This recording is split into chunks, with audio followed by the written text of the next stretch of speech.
Los océanos constituyen casi el 70% de nuestro planeta. Sin embargo, sabemos poco de ellos. Sabemos mucho más sobre algunos planetas de nuestro sistema solar que sobre las grandes masas de agua de la Tierra. Hay que decir que los medios técnicos de que disponemos actualmente no nos permiten explorar fácilmente los fondos oceánicos. Sin embargo, en los últimos años hemos aprendido mucho sobre la fauna, la flora y la composición geológica de los fondos marinos. Para orientarnos en esta inmensidad azul, la humanidad ha dividido los océanos en 5 partes principales: Pacífico, Atlántico, Ártico, Meridional e Índico. La profundidad de los océanos varía según el territorio y el relieve submarino, formado por dorsales oceánicas, volcanes, pero también llanuras. Aunque la profundidad del océano no supera los 200 metros en algunos lugares, los abismos pueden alcanzar los 11.000 metros en la fosa de las Marianas, situada en el Pacífico. 1.386 billones de kilómetros cúbicos. Es la cantidad de agua que hay en los océanos. 24 millones de kilómetros cúbicos proceden de glaciares y nieves eternas.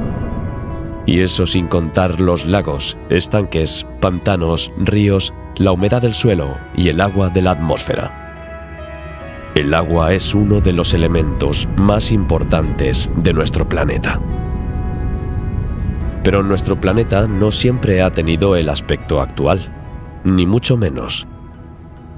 Si hablamos globalmente y vemos el océano mundial como una gran unidad, que del 50 al 80% de las especies de nuestro planeta se encuentran en él, también genera una gran proporción de los servicios ecosistémicos de nuestro planeta. Es decir, más de la mitad de las funciones ecológicas, oxigenación del aire, secuestro de carbono, reciclaje de nutrientes, formación de biomasa, etc., necesarias para la vida en la Tierra proceden de los océanos. Sin duda, es una buena razón para conservarlo y cuidar con esmero este recurso inestimable. Pero también es una muy buena razón para intentar saber más sobre él y, en particular, sobre su historia. Eso es lo que te invito a descubrir en este vídeo. Nuestra historia y la suya están estrechamente ligadas. Estimado viajero, muy buenas. Hoy emprendemos una larga expedición al pasado para explorar los fondos marinos anteriores a nuestra época. ¿Qué aspecto podían tener los animales acuáticos que surcaron las aguas de la Tierra millones de años antes que nosotros? ¿Tienes idea de cómo eran los océanos del mundo de la prehistoria? ¿Crees que es tan diferente de lo que conocemos o imaginamos hoy? Para descubrirlo, ponte cómodo. Recuerda darle a me gusta al vídeo y suscribirte al canal para no perderte nada. Nuestro épico viaje comienza ahora.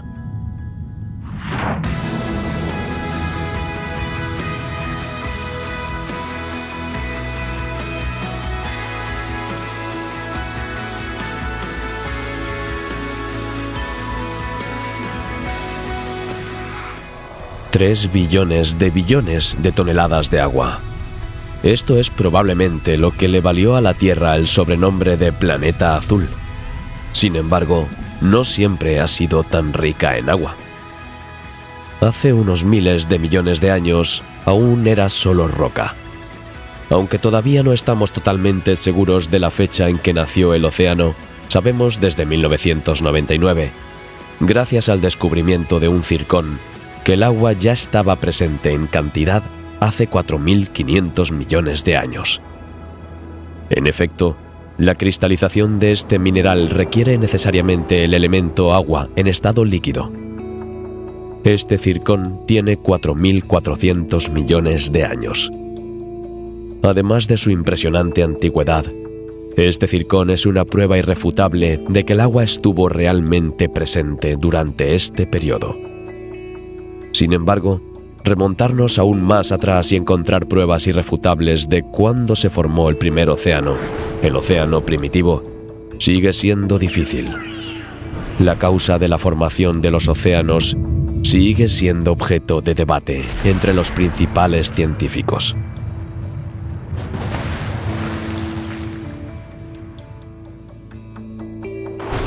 Hay, por así decirlo, dos equipos, dos campos, dos hipótesis que son ambas perfectamente plausibles. Por eso el debate sigue abierto hoy en día, aunque no cabe duda de que ciertos elementos de estudio e investigación arrojarán pronto luz sobre este misterio. La primera hipótesis evoca una brutal desgasificación volcánica y plantea el hecho de que la Tierra ya contenía cierta cantidad de agua enterrada en sus entrañas.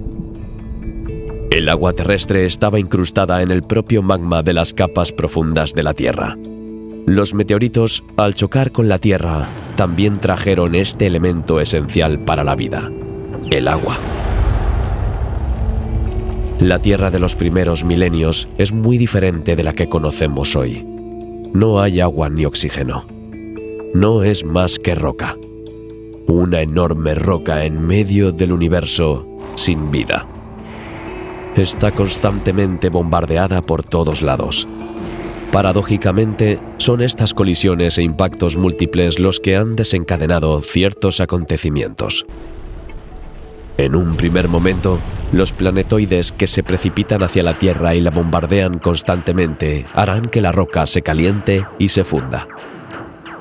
Tras varios miles de años y varias combinaciones de acontecimientos, la Tierra puede empezar a enfriarse en la superficie.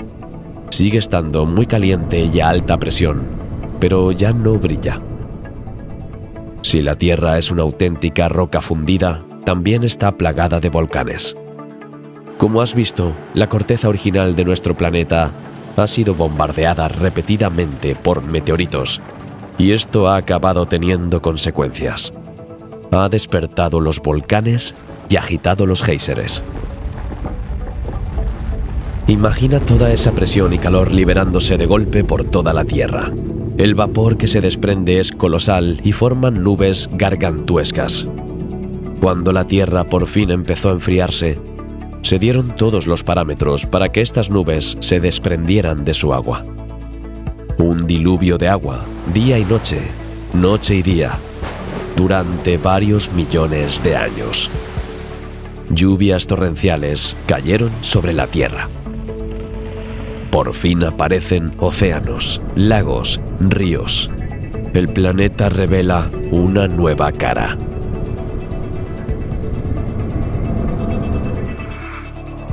Pero para algunos científicos y geoquímicos, esta teoría no se sostiene, al menos no en todos los aspectos. Y quieren probarlo. La Luna. Sí, puede que no lo sepas, pero según algunos científicos, nuestro satélite es en realidad un pequeño trozo de nuestro planeta. El impacto de un protoplaneta, conocido como Theia, contra la prototierra habría creado un anillo de escombros que acabó fusionándose en un único satélite natural, la Luna. Sin embargo, si esta hipótesis es cierta, también significa que si el agua hubiera estado presente de forma natural en la Tierra, habría tenido que vaporizarse e incorporarse a la nube de escombros que formó la Luna. A pesar de los años, habría presencia de esta agua en la Luna. Este no es el caso. Es solo una roca seca sin agua en la superficie o en la roca en cualquier forma. Si las investigaciones astronómicas y físicas confirman esta hipótesis, significará que el agua no surgió de las profundidades, sino que en su mayor parte fue traída del cielo por meteoritos, cometas y asteroides en un acontecimiento conocido como el Gran Bombardeo Tardío. La mayoría contenía hielo, al menos un 10%, lo que explicaría la llegada del agua a la Tierra. El denominador común de estas dos hipótesis sigue siendo el papel de las erupciones volcánicas y los géiseres en la formación de nubes. Las colisiones y la presión en el interior de la roca son tales que el planeta presentará grietas para evacuar el calor interno que ha almacenado. Las erupciones volcánicas y los géiseres comienzan entonces su ballet. Cada uno, a su vez, se lanzan a esta efervescencia burbujeante masiva. Nubes de gas y vapor de agua brotan de la Tierra por todas partes. El planeta parece a punto de implosionar. El agua, por escorrentía, arrastra la roca y se carga de sal. Los océanos tardaron unos 150 millones de años en formarse. En aquella época, estaban muy cargados de hierro y predominaba el color verde. El agua es abundante y permite que continúe el enfriamiento del planeta, especialmente de la lava. A continuación, las rocas graníticas flotaron en el manto terrestre, lo que dio lugar a la tectónica de placas y a la deriva continental. Cuando decimos que el agua es necesaria para la vida, no lo decimos con buena intención. Es el origen de muchos otros fenómenos, como la tectónica de placas.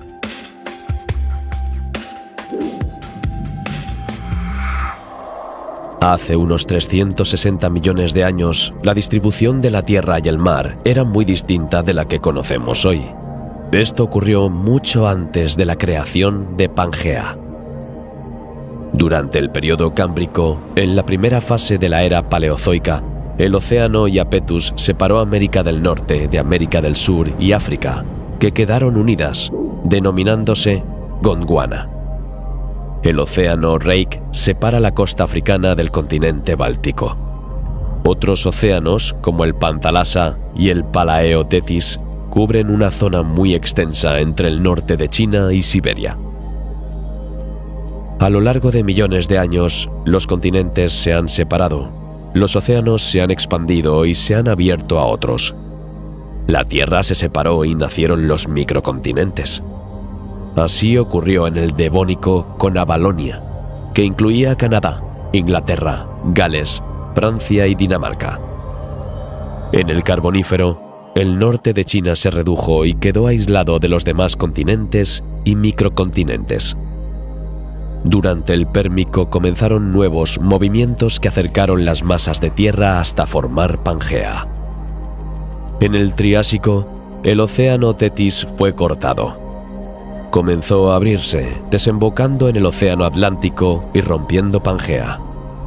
Las subducciones de placas, cuando una placa se desliza bajo otra, y las orogenias, los movimientos de placas que dan lugar a la formación de montañas, siguen dando forma al planeta y le confieren un nuevo rostro a lo largo del tiempo. La actividad de las dorsales oceánicas mantiene alto el nivel del mar.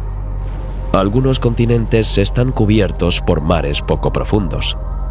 Otros fenómenos provocan flujos basálticos.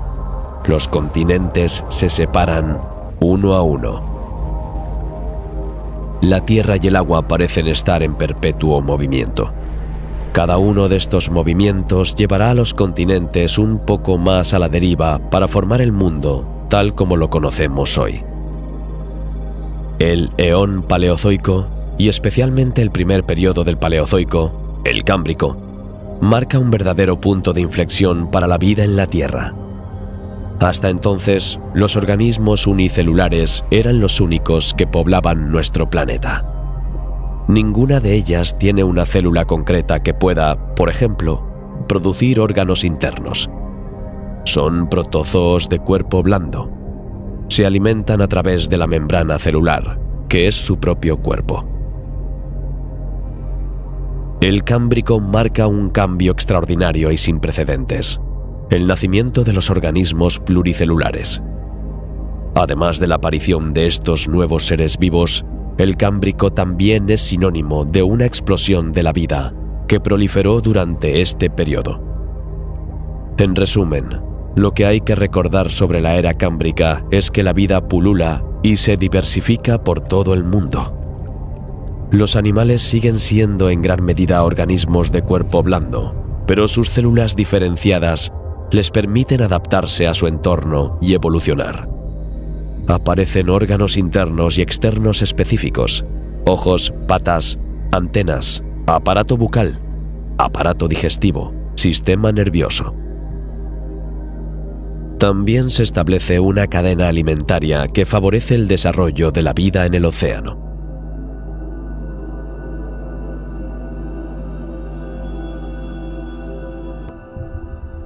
El Cámbrico es un periodo crucial, un elemento clave de nuestra historia. La era cámbrica, habréis comprendido, es un nuevo punto de inflexión para nuestro planeta. El Cámbrico marca el inicio de la era primaria, pero también, y sobre todo, una explosión de vida submarina. Los organismos se desarrollan, se multiplican, evolucionan y se adaptan a su entorno y a una nueva forma de vida. Algunos adquirirán un esqueleto, otros conchas o caparazones. Para estos animales es una nueva forma de enfrentarse al entorno y luchar por su supervivencia. Pero para nosotros, los humanos, también significa que las huellas de su vida en la Tierra pueden encontrarse mucho más tarde. Antes no era así. Por eso sigue siendo tan difícil determinar la extensión de la vida submarina en el Precámbrico. Pero hace 540 millones de años, una nueva forma de vida se desarrolló bajo el agua.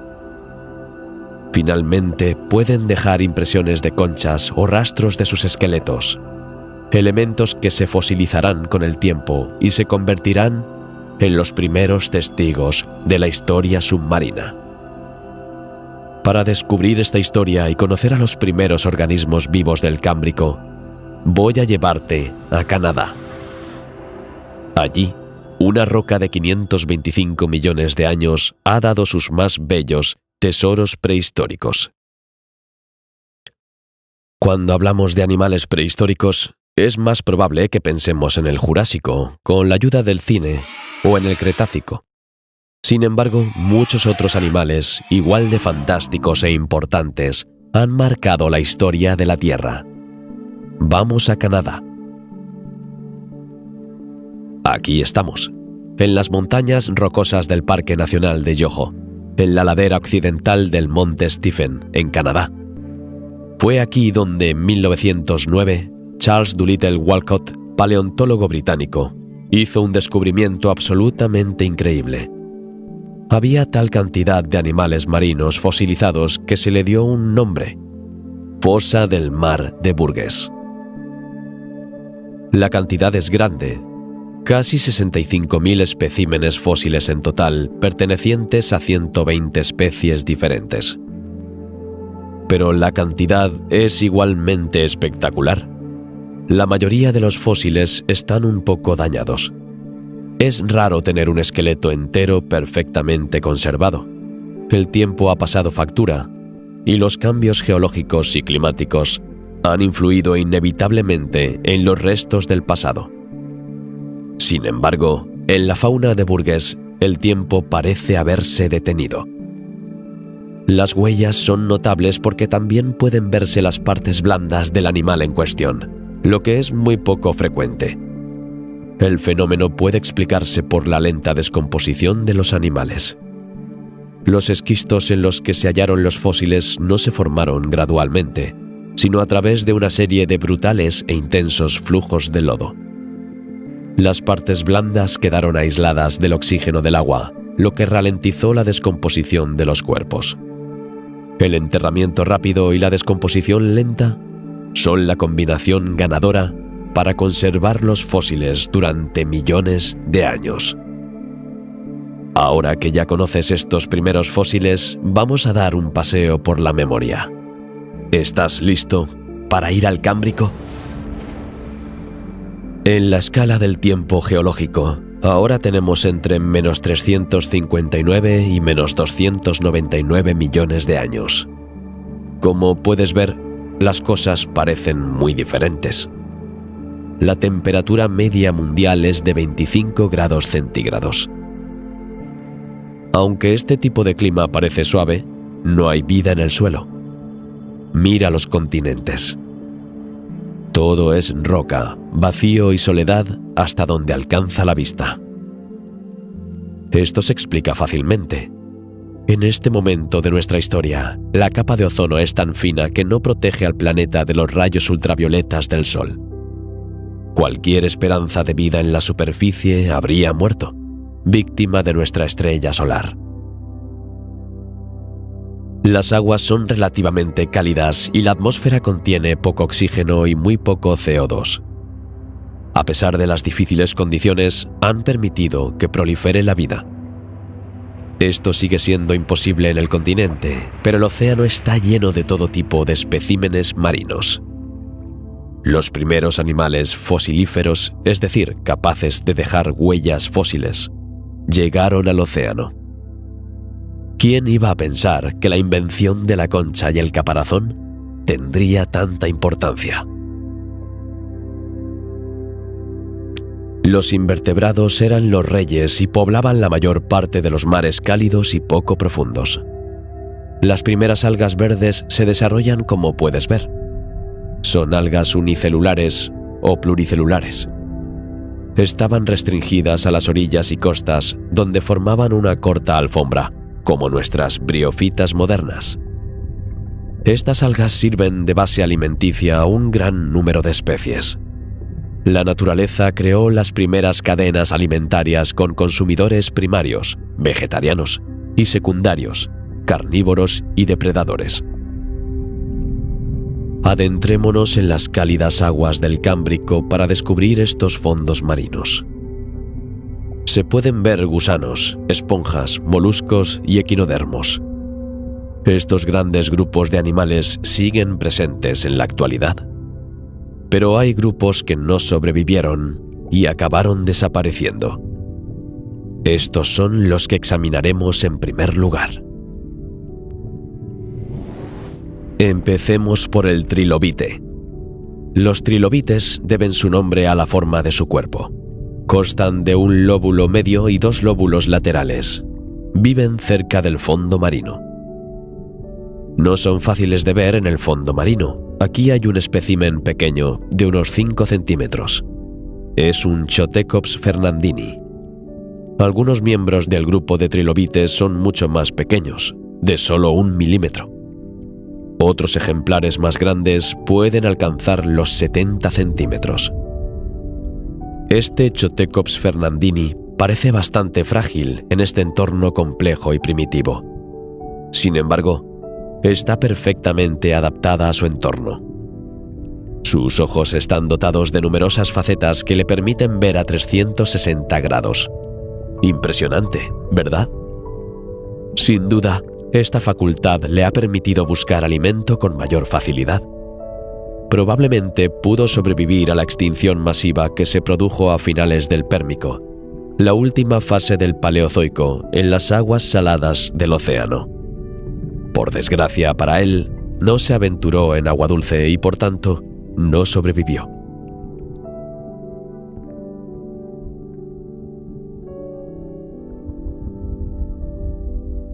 He aquí otro miembro del grupo de los artrópodos. Esta es la Yohoia tenius. Es muy pequeño, solo de 7 a 23 milímetros, por lo que es difícil de ver, pero si te acercas un poco deberías poder ver alguno. Eran muy numerosos en esta parte del océano, ocupaban los fondos arenosos y fangosos. Este animalito tiene algunas cosas que compensan su pequeño tamaño, en particular un escudo craneal y 13 tergitos. Los tergitos son escleritos, es decir, placas policristalinas. Se han endurecido mediante un proceso llamado esclerificación. Los tergitos son escleritos que se sitúan en un lugar concreto del cuerpo del animal. Se encuentran en el dorso y encierran su abdomen. Nuestro espécimen de Yohoia tenius tiene 13 tergitos. Los 10 primeros, como se puede ver, terminan en punta en los flancos. Los 3 últimos tergitos forman un tubo que protege esta parte del cuerpo. Su cola tiene forma de remo. Para alimentarse, utiliza los pequeños apéndices que se ven en el cráneo. Parecen pequeñas patas dobladas y una especie de dedos en los extremos. Podían capturar presas de este modo, alimentándose solo de animales muertos.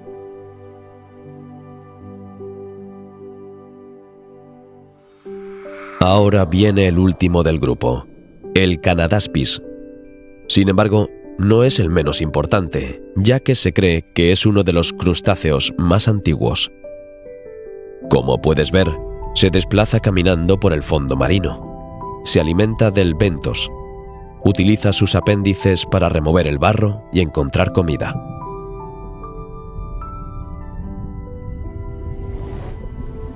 Veamos otro grupo, los arqueociatos. Los arcaeociata son los primeros metazoos constructores de arrecifes. Un arrecife es una cadena de organismos vivos, como los arrecifes de coral que conocemos. Sin embargo, los arcaeociata no son corales y no deben confundirse. Son esponjas calcáreas. La esponja está formada por un cáliz, una especie de cono poroso anidado uno dentro de otro, para formar una pared interna y externa y proteger así al organismo que vive en su interior. Algunos ejemplares ocupan todo el cáliz, otros organismos solo la parte superior. Hay muchas especies en este grupo. Estas esponjas se alimentan por filtración. Se alimentan de zooplancton, fitoplancton y partículas orgánicas en suspensión. Frágiles, solo pueden sobrevivir en condiciones muy estrictas. No toleran los cambios de temperatura, salinidad, contenido de sal y profundidad. Esto es, sin duda, lo que provocó la desaparición de la especie.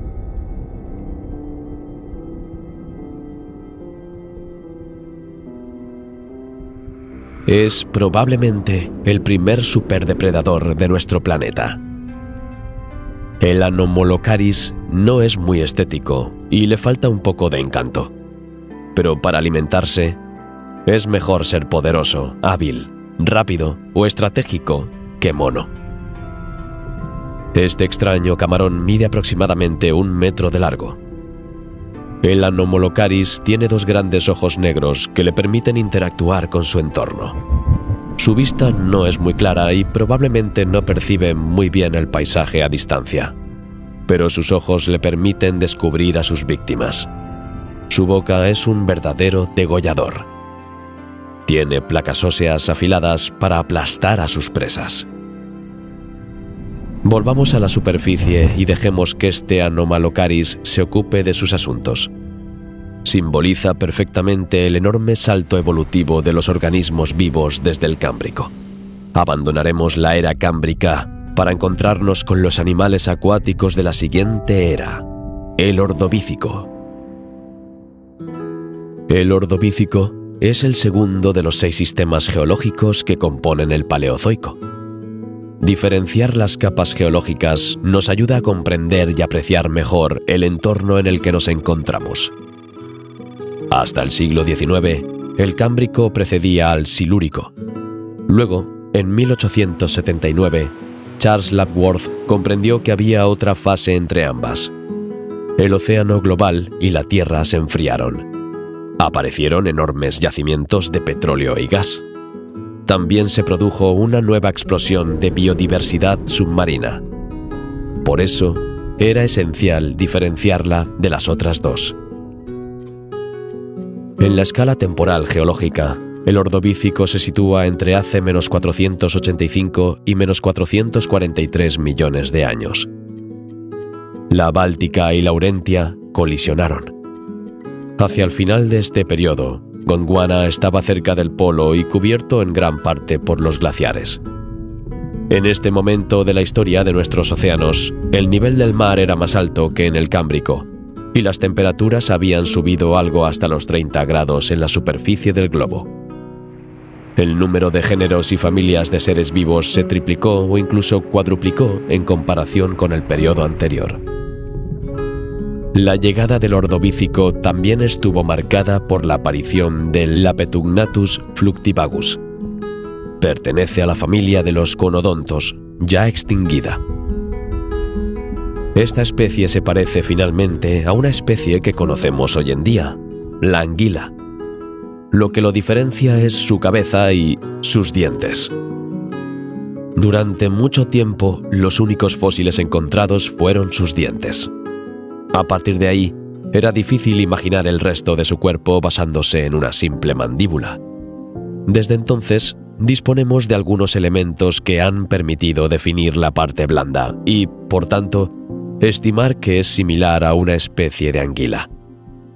Aunque la especie tiene dientes, los científicos creen que estos le servían principalmente de filtro para alimentarse de plancton. Tras estudiar el cadáver, es poco probable que el animal pueda clasificarse como depredador. Otros grupos que ya habían aparecido en el Cámbrico, pero aún eran muy poco numerosos, se desarrollaron durante el Ordovícico. Es el caso de los braquiópodos articulados, los cefalópodos, los crinoideos, los ostrácodos, los briozoos, los queraptolitos, los conodontos, como vimos anteriormente, y por supuesto, los corales. Los primeros sectópodos aparecieron al mismo tiempo. Son lo que llamamos animales de musgo. Son sésiles y viven en una posición fija sobre una roca, por ejemplo. El cuerpo de un nectoprocto reúne un gran número de pequeños animales, llamados zoidos. Esto se denomina colonia. Cada zoide vive en una pequeña caja hecha de piedra caliza. Estos refugios, conectados entre sí, forman el esqueleto de la colonia.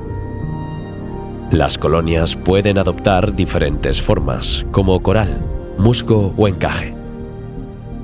Hasta ahora, los corales estaban aislados. Empezarán a crecer más ampliamente. Aquí se ven los primeros arrecifes de coral del océano. Como puedes imaginar, estos arrecifes albergan vida. Se pueden encontrar los primeros bivalvos cerca de estos corales primitivos. La familia de los bivalvos ya existía en el Cámbrico, pero evolucionó y se desarrolló ampliamente en el Ordovícico. La concha de un bivalvo está compuesta de carbonato cálcico y consta de dos partes, generalmente similares, concha equivalente, llamadas valvas. Estas están unidas a lo largo de un borde por un ligamento flexible. El fuerte aumento de la diversidad de especies de bivalvos va acompañado de la aparición de denticiones disodontes, heterodontes y taxodontes. Entre los bivalvos se puede reconocer la rafinesquina semicircular o la modiolopsis, más alargada. Otros moluscos, como los gasterópodos, se están desarrollando. Esta clase de moluscos se caracteriza por la torsión de su masa visceral.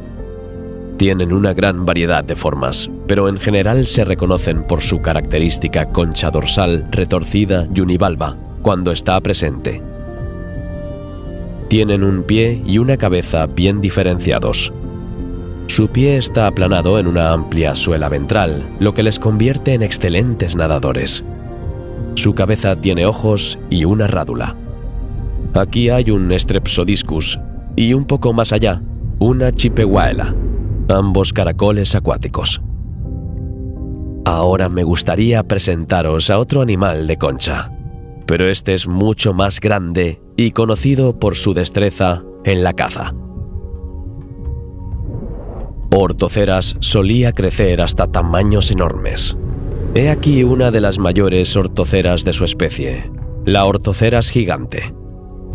Hace honor a su nombre. Mientras que el habitáculo del cefalópodo podía medir hasta 2 metros de largo, el caparazón medía unos 10 metros. Este ortocerón es bastante impresionante. Era un depredador formidable y ascendió rápidamente a la cima de la cadena alimentaria. Podría compararse con un pulpo o un calamar gigantesco. Para cazar, utilizaba sus tentáculos para capturar a sus presas. Luego lo devoró con el pico. Al vivir en aguas profundas, este animal tenía muy mala vista. Pero como ocurre con la mayoría de los seres vivos en esta situación, otros sentidos compensan esta desventaja. En este caso, es el sentido del olfato. Puede oler a sus futuras víctimas a distancia y se convierten en su comida diaria. Hasta ahora no hemos visto muchos vertebrados. Aunque los moluscos están muy presentes, los vertebrados son cada vez más importantes en el océano. Este es uno de ellos, un pez del género Agnates. Esto significa que no tiene mandíbulas. pero no tiene problemas para alimentarse. La boca de Sacabambaspis jambieri estaba revestida con casi 60 filas de pequeñas placas bucales óseas que probablemente eran móviles para proporcionar una acción de succión eficaz mediante la expansión y contracción de la cavidad oral y la faringe. Se parece un poco a un renacuajo, con su cabeza grande, su cuerpo plano y su cola ondulante. Un renacuajo grande de 25 centímetros de largo. No hemos hecho más que empezar este viaje y, sin embargo, las cosas ya se están complicando en tierra y mar. Al final de este periodo, el planeta experimentó la primera extinción masiva y la segunda mayor jamás conocida. Entre el 60 y el 80% de las especies marinas desaparecerán. ¿La causa? Una disminución drástica del CO2 atmosférico, que provoca un enfriamiento global. De hecho, uno de los factores que impidieron las glaciaciones en esta época es la elevada concentración del CO2 en la atmósfera, que en ese momento era entre 8 y 20 veces superior a los niveles preindustriales.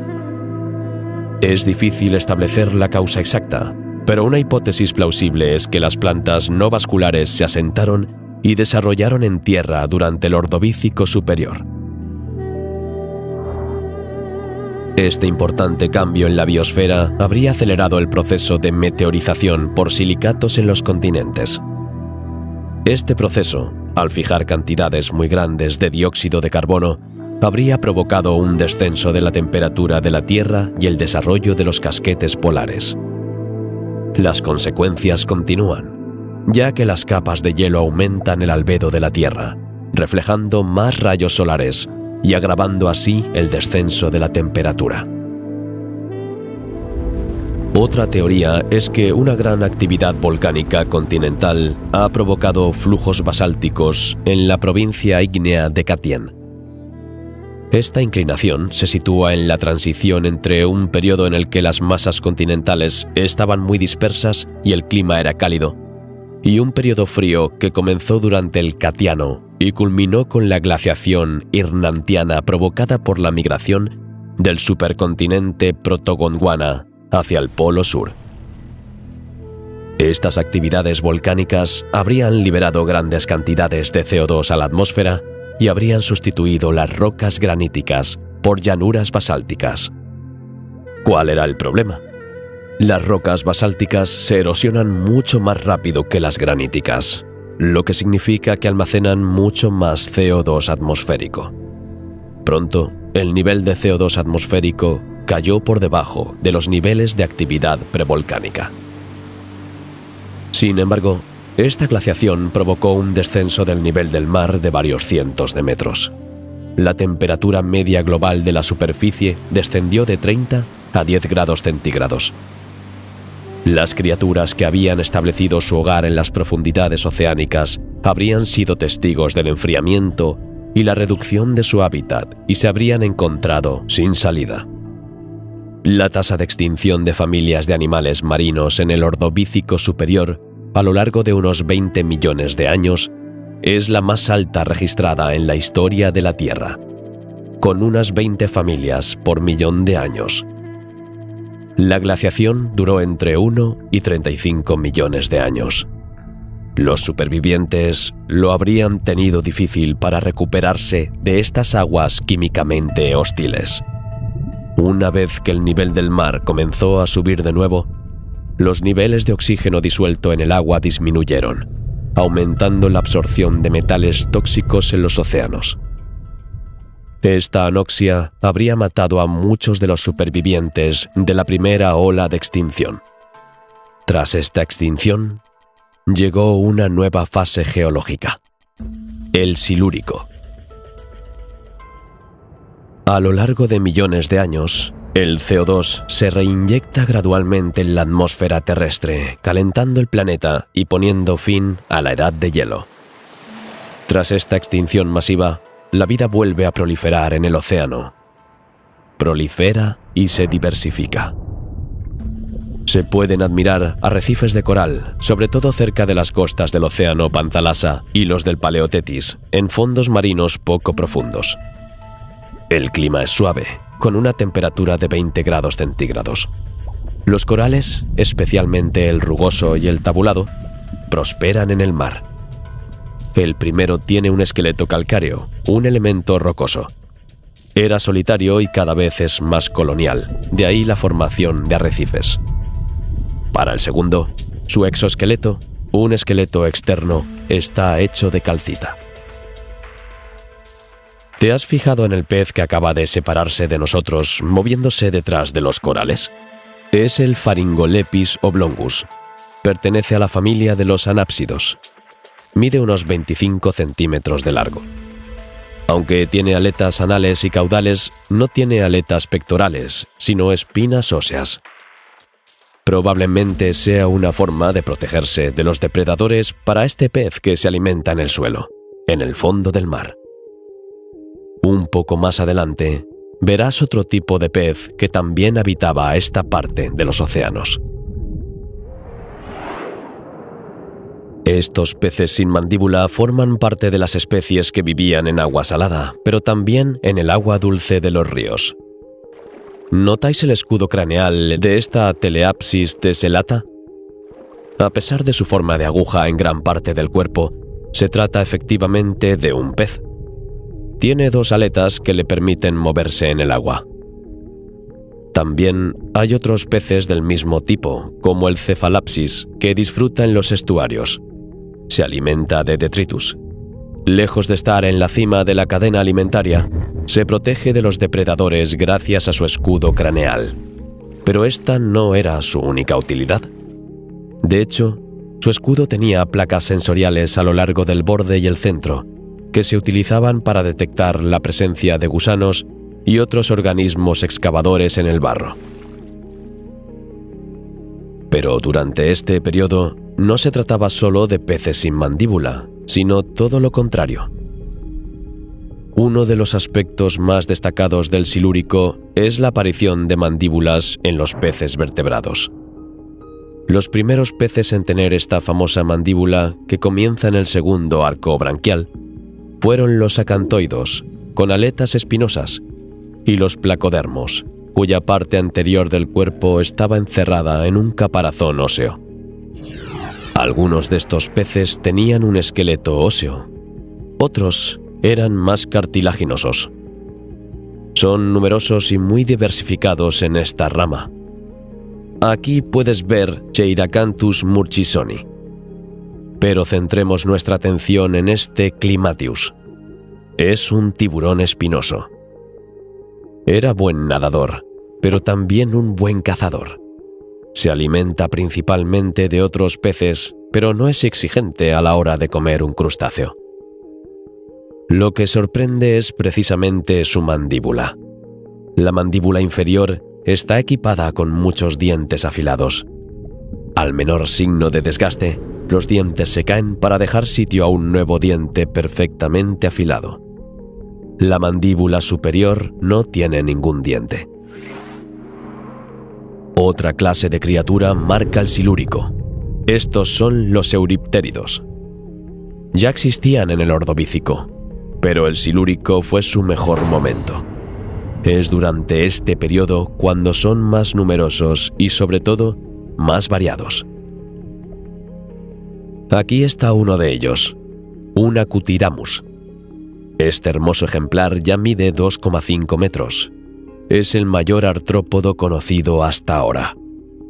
Además de tener unas dimensiones extraordinarias, poseía una técnica de nado rápida y eficaz. Su último par de patas eran auténticas palas, mientras que su abdomen ondulaba para aumentar su velocidad y movilidad. A la hora de alimentarse, también se guardaba algunos trucos en la manga para desenvolverse en el mar. Sus quelíceros, pequeños apéndices situados en el cráneo en forma de gancho o garra según la especie, están encajados bajo la cabeza cuando está en reposo. Sin embargo, cuando tiene hambre, los proyecta sobre su presa. Hay que tener cuidado con estos dos cefalópodos, Phragmoceras eurystoma y Phragmoceras dubium tienen un caparazón bastante curvado en forma de gorro frigio, pero no servirá de nada contra el monstruo que merodea por estas aguas. Los peces acorazados han hecho su gran entrada. Estos peces tienen una gruesa armadura ósea en la cabeza y el tórax. Las placas de esta armadura les permitían proteger sus órganos vitales, como los ojos, el cerebro, el corazón, etc., de los ataques de los depredadores y a veces incluso de otros peces. Estos peces no eran muy difíciles. Frecuentaban arrecifes, deltas y mar abierto. Su dieta era igual de variada. Algunos pastaban algas, otros trituraban moluscos, otros eran carnívoros. Entelognathus primordialis es uno de los primeros placodermos. Su cabeza y su cuerpo estaban cubiertos de gruesas placas, mientras que su cola estaba recubierta de escamas. Tenía mandíbulas, pero no dientes, y sus pequeños ojos estaban enterrados en grandes y profundas cuencas. Cada nueva fase geológica tiene su propio hito y una nueva faceta de la Tierra. Esta vez se trata de la aparición de montañas en dos lugares diferentes. La primera orogenia, fenómeno de formación de montañas, tiene lugar en el océano Iapetus tras la colisión de dos continentes, Laurencia y Avalonia. La segunda incluye también Laurencia y Armónica, dos océanos cercanos, el Iapetus y el Reik. En otros lugares, las placas oceánicas se deslizan bajo las placas vecinas. Se sucedieron varias reacciones físicas que hicieron evolucionar el mundo. La temperatura ha aumentado considerablemente y se acerca a los 30 grados en la Tierra. Hay que decir que, con la cabeza bajo el agua, no hemos visto cuánto han cambiado las cosas también en la superficie de los continentes. La vegetación ha crecido mucho y la fotosíntesis está funcionando, por lo que los niveles de dióxido de carbono están bajando. La vegetación es escasa en la actualidad, pero durante el Devónico se pueden ver los inicios del bosque. Los estromatoporoideos, los corales tabulados y los corales tetracorallares siguen construyendo los arrecifes. Crecen, se diversifican y se organizan, por lo que pueden albergar y dar cobijo a nuevas especies. Los braquiópodos y otros moluscos aún viven en aguas devónicas. Proliferan los peces acorazados. Aquí se puede ver un Bothriolepis y un Dunkleosteus un poco más adelante. Abordemos primero el Bothriolepis. Este parece ser un Bothriolepis canadensis, para ser precisos. Es un pequeño animal bentónico. En otras palabras, vaga por el fondo marino. Prefiere el agua dulce y es detritívoro. Este pequeño animal marino se alimenta de restos animales, vegetales y fúngicos, en definitiva, de cualquier elemento orgánico en descomposición. Generalmente mide unos 30 centímetros, pero puede alcanzar los 100 centímetros en el caso de la especie más grande, Bothriolepis maxima.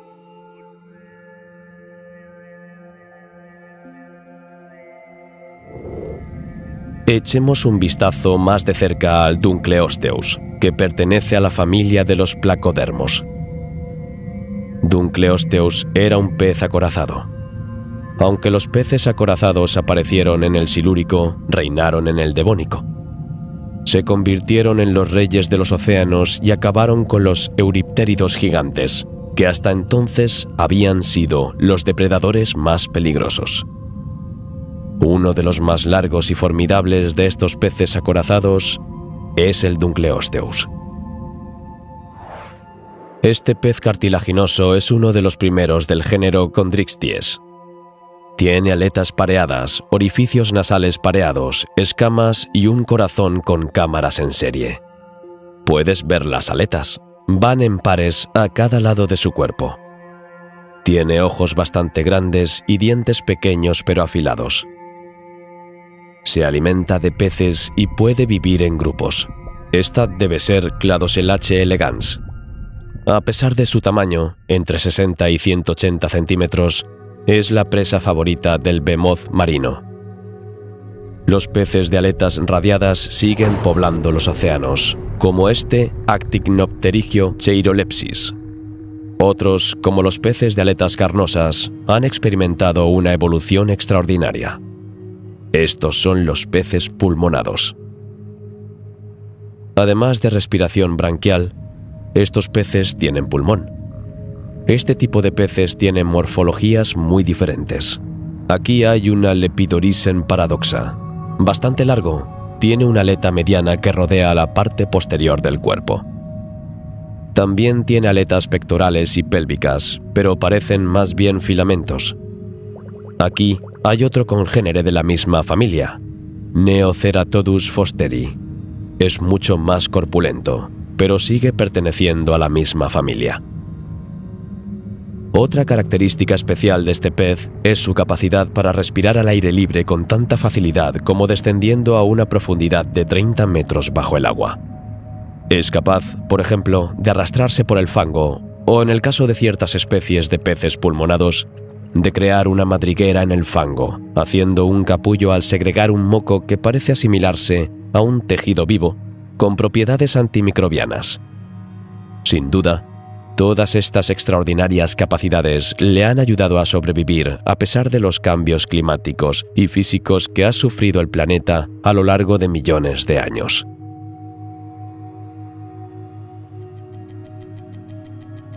En la escala del tiempo geológico, ahora tenemos entre menos 359 y menos 299 millones de años. Fue durante el periodo Carbonífero cuando apareció Pangea. Casi todos los continentes están fusionados en una sola masa continental.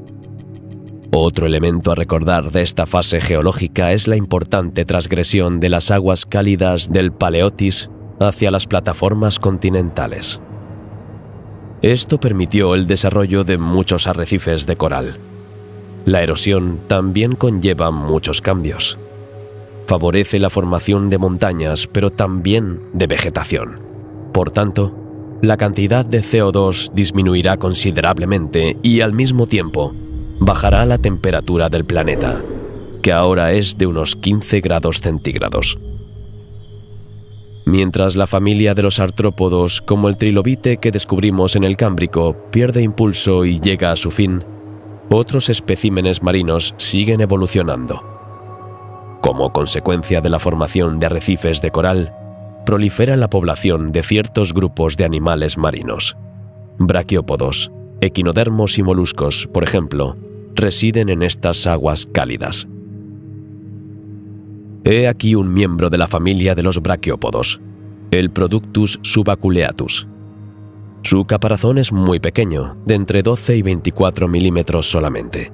Camina cerca de lo que de lejos parece una planta, pero no lo es del todo.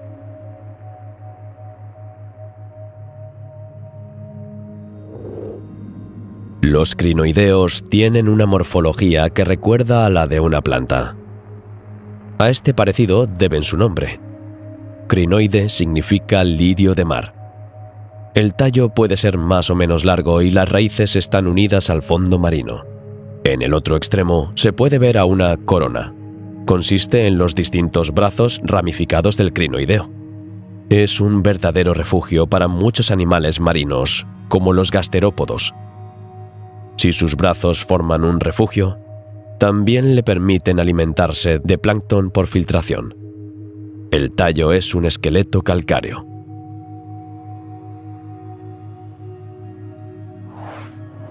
Este espécimen, como habréis adivinado, pertenece a la familia de los tiburones. Lo más impresionante de este pez es sin duda su mandíbula. Fíjate bien. Observarás que su mandíbula inferior tiene forma de sierra circular. Esto no augura nada bueno para otros pequeños vertebrados que se crucen en su camino.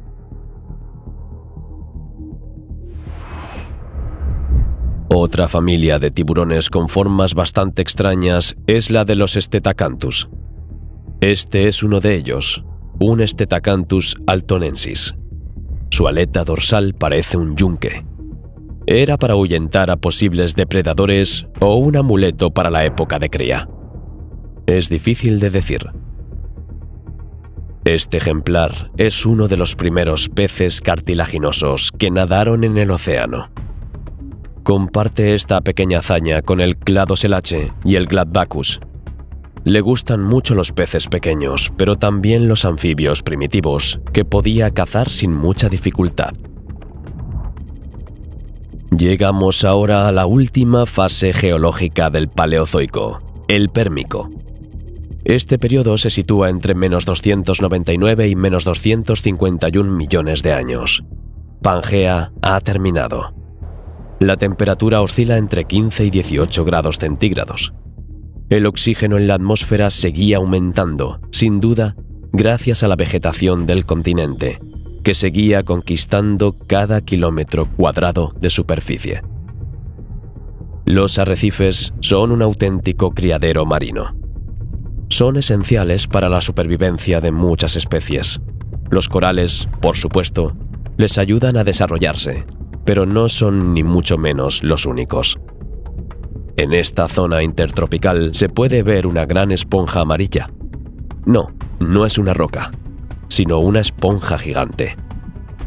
Probablemente tenga unos 2 metros de altura. Aquí viven muchos filtradores. Se pueden ver braquiópodos, pero también moluscos. El que se ve aquí es un Coperoceras texanum. Como puedes ver, esta especie ha desarrollado espinas a lo largo de su caparazón. Esto proporciona una defensa eficaz contra ciertos depredadores.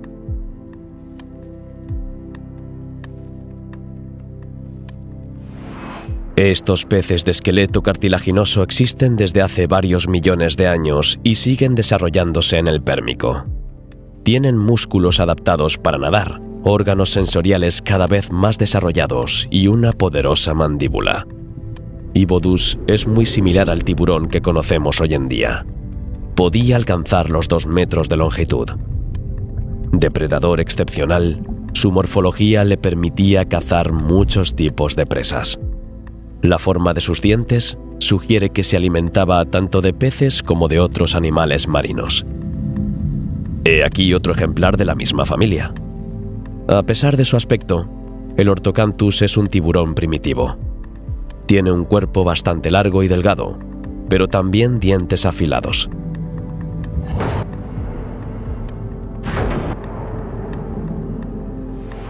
A diferencia de los anteriores, se trata de peces con esqueleto óseo. Otra especificidad de esta familia de peces vertebrados es la aleta estriada, es decir, con una parte ósea rígida. Aquí hay una Aeduela blainvillei. Mide entre 5 y 20 centímetros en los ejemplares adultos. Su aleta dorsal está en continuidad con la aleta anal. También tiene aletas ventrales, pero son más bien pequeñas y delgadas. Debe haber sido un buen nadador. Esta capacidad era probablemente una técnica de supervivencia esencial para escapar de sus numerosos depredadores, como Actinodon, un anfibio Temnospondyli, o tiburones, como Expleuracanthus. No habíamos mencionado a esta familia hasta ahora. Apareció en el período Carbonífero, pero se desarrolló principalmente en los periodos Pérmico y Triásico. Algunos miden solo unos centímetros, mientras que otros alcanzan los 10 metros. Como puedes ver, esta categoría es muy variada. Por increíble que parezca, en esta clase se encuentra la familia de los temnospóndilos. Son carnívoros y se han hecho un hueco tanto en tierra como en el mar y el agua dulce. Aquí está uno de ellos, un Neriops megacephalus. Es impresionante, ¿verdad? Generalmente mide entre 1,5 y 2 metros, pero puede llegar a medir hasta 3 y pesar más de 200 kilos. Su enorme boca no delata lo que hay dentro. Pero si te acercas un poco más y abres su mandíbula, verás que tiene muchos dientes curvados. Increíble para un anfibio, ¿verdad? También tienen un esmalte con un dibujo plisado. Incluso su paladar está formidablemente equipado. Tiene 3 partes de colmillos curvados hacia atrás. Es una verdadera trampa, incluso para las presas más escurridizas. Ninguno de los animales acuáticos que conocimos pareció darse cuenta de los drásticos cambios que se estaban produciendo y de las graves consecuencias que estaban a punto de sufrir. La reunión de todos los continentes en un solo bloque está provocando una reducción general del nivel del mar. La formación de Pangea provocó así una reducción de la superficie de los mares, que estaban en gran parte poblados. El nivel del mar descendió 250 metros. Los mares eran entonces poco profundos, las aguas estancadas y cálidas, con poco oxígeno y, por tanto, desfavorables para la vida animal. Las corrientes cálidas en torno al Polo Sur y el aumento del contenido de CO2 en la atmósfera han permitido que se derrita el casquete polar que lo cubría.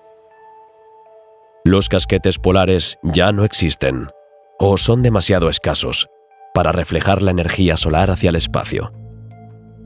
Se están produciendo intensas erupciones volcánicas que enriquecen la atmósfera con CO2. El calentamiento global está en marcha. El gas de efecto invernadero se ha combinado con el CO2 para aumentar la intensidad de este calentamiento. El aumento de la temperatura oceánica ha desestabilizado los depósitos de metano almacenados en el fondo del océano. En Siberia, se están produciendo enormes erupciones basálticas que liberan cada vez más CO2 a la atmósfera. La mayor crisis biológica de todos los tiempos está en marcha. Ya nada puede detenerlo. La crisis del Pérmico-Triásico es mucho menos conocida que la desaparición de los dinosaurios, pero no por ello deja de ser la más mortífera. La extinción del Pérmico-Triásico es una de las más mortíferas, quizá incluso la más grave, que ha vivido el mundo. El 90% de las especies marinas, el 75% de los vertebrados y casi todos los anfibios primitivos desaparecerán de la faz de la Tierra. Tras esta crisis, la naturaleza toma el relevo. La vida vuelve a la normalidad. Nada es sencillo.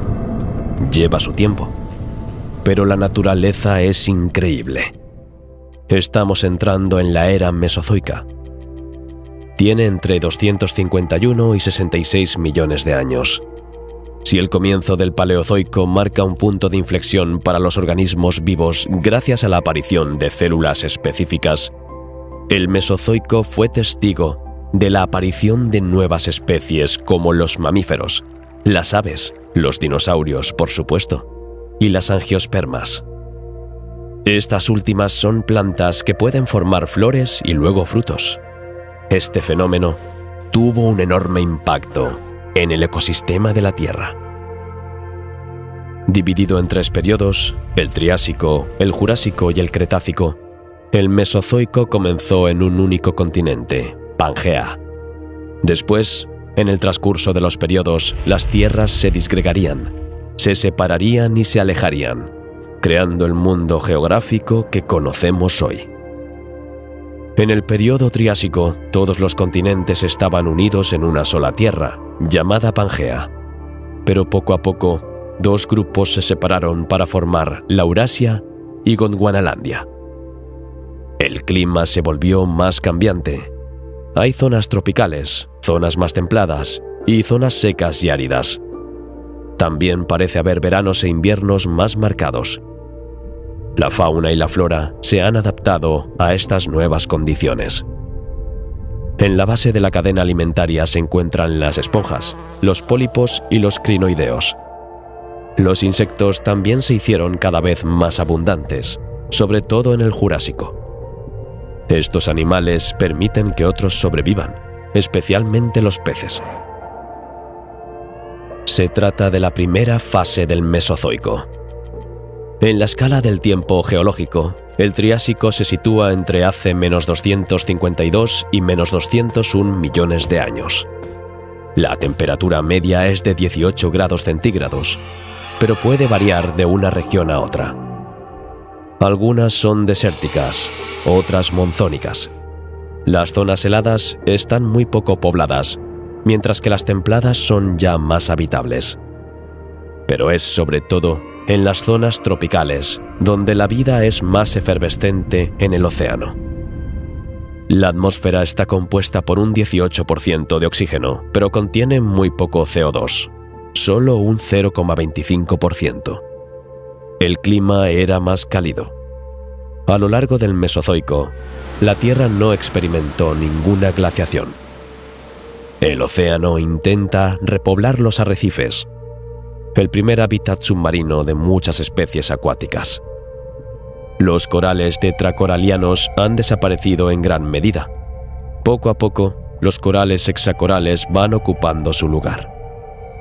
Aquí puedes ver algas calcáreas que apoyan a los corales en el duro trabajo de construir un arrecife. Pronto, la vida volverá a florecer. En el Triásico, las especies que habían intentado desarrollarse en el Pérmico consiguieron por fin hacerse un lugar en este mundo. Los amonites y los erizos de mar, por ejemplo, se diversifican y proliferan. Mira, justo ahí puedes ver un Crioceratites emerici. Es parte de los amonites. Se denomina amonita desenrollada. Probablemente entiendas por qué. Su caparazón se enrolla sobre sí mismo y constituye una protección eficaz contra ciertos depredadores. O un poco más adelante, otro amonite, Ceratites semipartitus, va en busca de alimento. A menudo se hace referencia al Mesozoico como la era de los reptiles. En el Triásico, los reptiles competían con los vertebrados. En tierra y en el mar, tomaron el control. Este grupo de reptiles se parece un poco a los delfines. Son ictiosaurios. Más adelante hay un Californosaurus y un Utahthusaurus. Estos especímenes marinos medían entre 1 y 10 metros de largo. Se alimentaban exclusivamente de pescado. Como podéis ver, estas especies eran vivíparas. Esta hembra está en proceso de expulsar a sus crías. En la categoría de depredadores, los ictiosaurios tuvieron que compartir espacio con los Notosaurus. Este reptil es semiacuático. Es un Notosaurus. Se parece un poco a un lagarto. Fíjate bien en sus patas. Están equipadas con dedos palmeados. Por tanto, puede nadar con facilidad, pero también desplazarse por tierra. Tiene un cuello largo, un hocico largo y dientes muy finos y afilados. Su cola se utilizaba como hélice para desplazarse más rápidamente por el agua. Su alimento favorito son los peces, pero a veces se alimenta de otros animales marinos si no tiene otra cosa que comer. Aunque están adaptadas a la natación, ponen sus huevos en tierra. No está totalmente adaptada a la vida en el agua, aunque se desenvuelve bastante bien en ella. Vive en la orilla y pasa parte de su tiempo fuera del agua cuando es necesario. Aquí nos llega un Ceresiosaurus calcagni. En este, no podemos ver los dedos de los pies en absoluto. Han sido sustituidas por aletas de verdad. Como puedes ver, su cuello y su cola son muy largos. Es muy buen nadador y también muy rápido en el agua. Esto supone una gran ventaja a la hora de cazar. Vive en las lagunas junto a los Notosaurus, pero también a los Pachypleurosauridae. Es uno de los mayores vertebrados marinos del período Triásico. Estos pequeños lagartos acuáticos solo vivieron en el período Triásico. Este es un pequeño Keichosaurus. Este animal alargado podía medir hasta 1 metro de largo. Sus extremidades tienen forma de remo. Le permiten desplazarse por el agua con una facilidad desconcertante, dado su tamaño y peso. En la familia de los Pachypleurosaurius también se encuentran los Anarosaurus y el Dactylosaurus. Fueron los primeros de esta familia en vivir en Europa. Serpianosaurus vivía en las mismas regiones. Ahora tendremos que abandonar este pequeño mundo para descubrir el Jurásico. El Jurásico sigue directamente al Triásico. Este periodo es muy favorable para las especies marinas. La transgresión comienza e invade gran parte de los continentes. Primero, hay que observar la flora para notar y comprender los cambios que se han producido. Los radiolarios, como el Ixoxipus o Saturnalis, son animales planctónicos unicelulares de unos cientos de micrómetros de diámetro. Proporcionan el sílice necesario para las algas verdes que proliferan. Se cree que los radiolarios surgieron en parte como resultado de erupciones volcánicas submarinas. Estos pequeños y complejos organismos son tan útiles como bellos. Mira esta Sagenoscena stellata. Cuando las partes blandas mueren, esto es lo que se puede encontrar como estructura bajo el mar. Este es su esqueleto. La formación estelar es magnífica. Estos pequeños organismos radiolares abundaban en el Jurásico. La razón más probable de esta abundancia es el afloramiento de aguas frías profundas. Ricas en nutrientes, aportan muchos nutrientes a la superficie del océano. Los radiolarios también son especies simbióticas. Las algas unicelulares o dinoflageladas viven en armonía con estas plántulas marinas silíceas. En medio de estas algas vive una Hildoceras bifrons. Este pequeño depredador atrapa a su presa con sus tentáculos. Por el momento, no parece estar cazando. Probablemente haya cenado hace poco. Esto nos da mucho tiempo para observarlo más de cerca. Su caparazón es una espiral aplanada. Observarás que es muy acanalado y elevado. En el interior hay cámaras. Estos están llenos de aire y permiten que nuestro Hildoceras bifrons flote. Este espécimen es probablemente una hembra. Las hembras son más grandes que los machos. Miden entre 95 y 175 milímetros, mientras que los machos no superan los 40 milímetros. He aquí un Stepnopterygius, perteneciente a la familia de los ictiosaurios que ya hemos conocido. Su aspecto y comportamiento son muy similares a los de los delfines. Nada la mayor parte del tiempo en aguas profundas. Caza y se alimenta de peces, pero también de cefalópodos, moluscos con tentáculos. Las células específicas se han desarrollado y perfeccionado desde el Cámbrico. Nuestro Stenopterygius tiene una piel compuesta por dos capas distintas, la epidermis y la dermis. También tiene una capa de grasa que le permite mantener su temperatura corporal interna. Pero no nos entretengamos demasiado. Tenemos una cita con un plesiosaurio y no le gusta esperar. Este es el Elasmosaurus platyurus. Pertenece a la familia de los plesiosaurios, los reptiles marinos de cuello largo. Este debe medir unos 7 u 8 metros, pero de adulto puede alcanzar fácilmente los 10 o 15 metros. En su cuello hay más de 32 vértebras cervicales. Podría pensarse que su cuerpo en forma de tonel, su largo cuello y sus pequeñas patas no les ayudaban mucho en el océano. Pero a pesar de las apariencias, este monstruo marino es bastante ágil y muy poderoso. En primer lugar, sus patas también son aletas. Esto le permite nadar como una tortuga. Explora los océanos y no se limita a un territorio determinado. Es vivaz y tiene una mandíbula muy potente. Rápidamente se convierte en un depredador temido en todos los rincones del planeta. No muy lejos, otro miembro de la familia de los plesiosaurios está al acecho. Es una Mortuneria seymourensis. No ha adoptado la misma dieta que los demás miembros de su familia. Como puedes ver, su mandíbula y dientes son totalmente diferentes a los del Elasmosaurus platyurus. Tiene dientes largos, finos y en su mayoría orientados hacia afuera.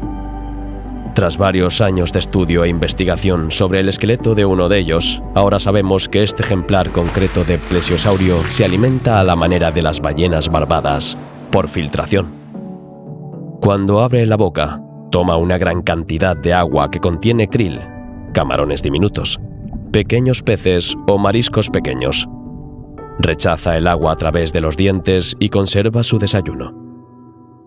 Que conste que no todos los plesiosaurios se han extinguido. La leyenda escocesa del lago Ness afirma que uno de ellos, llamado Nessie, sigue viviendo allí.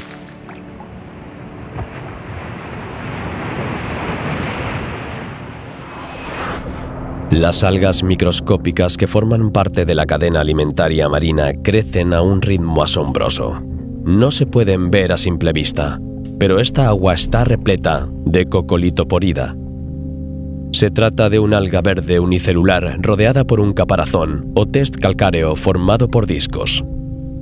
Estas algas constituían la mayor parte del fitoplancton en el Cretácico y eran la base de los ecosistemas marinos.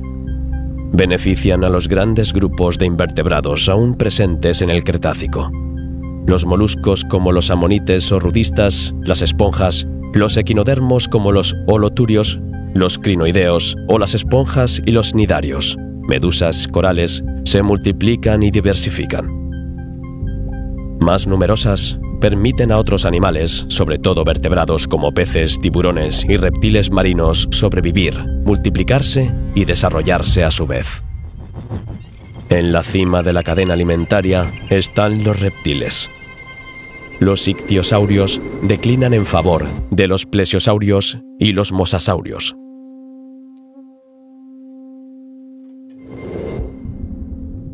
El Hydroterosaurus, que se ve pescando en medio de este banco de peces, es un plesiosaurio.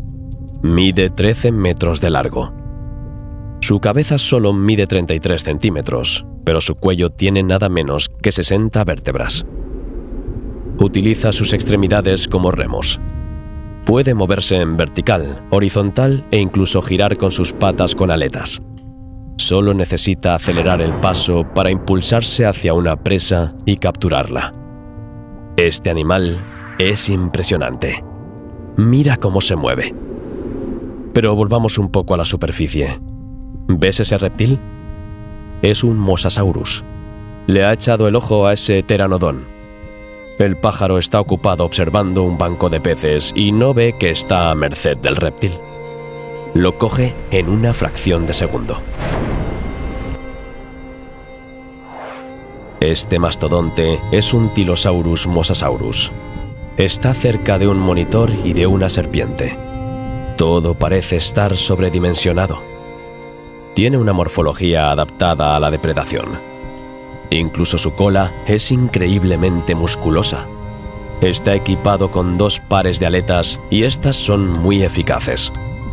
Es un nadador excepcional, hábil, rápido, potente. Otra característica del Tylosaurus es que su cabeza es larga, al igual que su cuerpo. Como puedes ver, su hocico está marcado. Hay que decir que estos mosasaurios son conocidos por su ferocidad. Podían atacar a otros depredadores o luchar con los de su propia especie. Las peleas eran terribles. Se alimentaban de peces, pero también de aves marinas, tortugas e incluso plesiosaurios. Abandonaremos el Cretácico con este dios de los mares. Nuestro viaje a través del tiempo y del océano termina aquí. A finales del Cretácico, la Tierra fue golpeada por un meteorito gigante que, al oscurecer la atmósfera, provocó el colapso de la producción primaria de los océanos. Los distintos animales de la cadena alimentaria se mueren de hambre. El hambre mata. Amonites, rudistas, dinosaurios no avianos y muchos otros desaparecen de la biosfera. Nada volverá a ser lo mismo. Pero todo esto, quizás tengas la oportunidad de descubrirlo en otro viaje.